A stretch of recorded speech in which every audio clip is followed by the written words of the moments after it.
Hello and welcome to Eganeet classes. Together let us simplify maths. In this video we shall be dealing with a very important concept and a question that arises in the minds of many students. What happens when you divide with 0? Today we will be seeing two approaches to find the answer to this question. So let's get started. Now, before we move over to division, let us recollect what exactly is multiplication. Since you must have started studying multiplication in class 4 or 5, you must have been told that it is repeated addition. And so, 5 multiplied with 3 is nothing but 5 added to itself 3 times, and thus 5 times 3 is a 15. Similarly, 2 multiplied with 4 means 2 is added to itself 4 times, and thus 2 times 4 is a 8. Let's now move over to division. And what is division?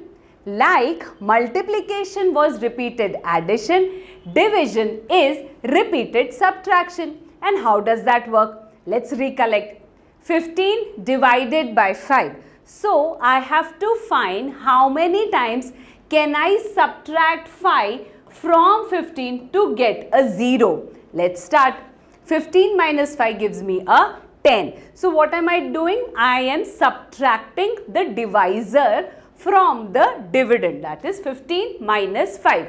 The answer is 10. From this 10, I will subtract the divisor once again. 10 minus 5 gives me a 5, and finally 5 minus 5 gives me a 0. So how many times has this subtraction been done? It has been done 3 times, and hence 15 divided by 5 is a 3. Let's take one more example. 24 divided by 6.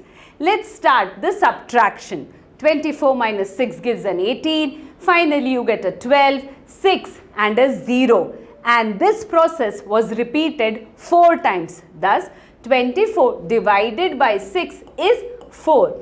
And you also know that division is the reverse operation of multiplication. So 6 times 4 gives you 24, 5 times 3 gives you 15. Thus, this method of finding the quotient by repeated subtraction holds true. Let's take this forward to 1 divided by 0. What is to be done? Divisor is to be subtracted from the dividend till you get a 0. Let me start that.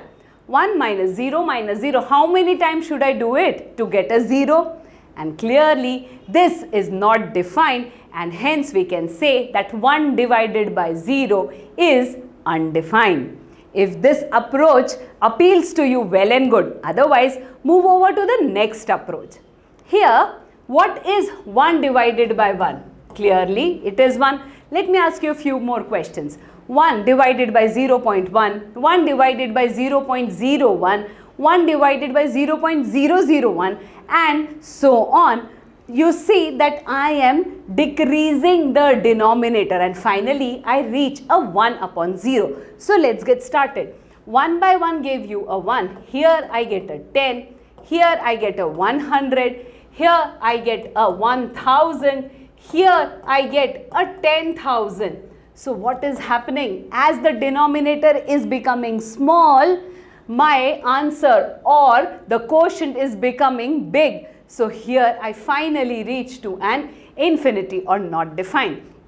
Let me take this approach in another way. 1 divided by minus 1 gives you a minus 1.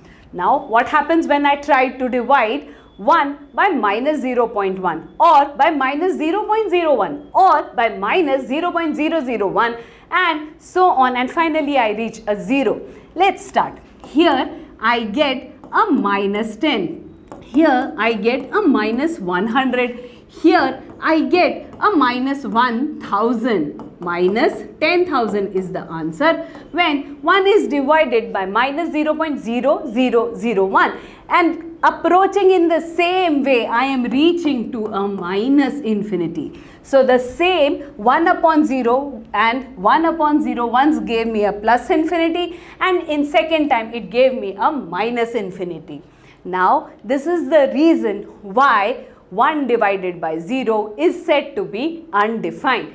See, it is not possible to define it and hence it is known as undefined. Hope it clears your doubt of what happens when you divide any number by 0. For more such interesting videos, do visit our website www.eganeet.com. Do like, share and subscribe.